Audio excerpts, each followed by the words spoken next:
Hey YouTube, it's me, Julian. Here's the Camaro ZL1 Concept 2012. It's a Walmart exclusive, probably a factory 500 HP. Now when I say Walmart exclusive, I mean here in America. I know you can find these in other countries sometimes where there aren't even Walmarts. So that's what I mean by that. Anyways, metal body, plastic base.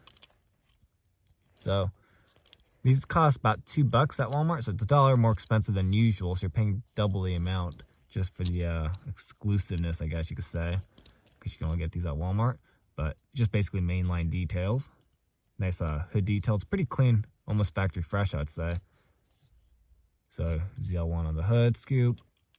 Love the blacked out rims with the green. I like the color on this thing. Kind of runs into a watermelon too.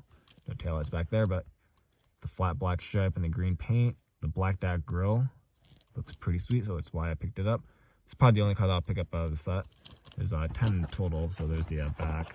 If you want to check that out quickly.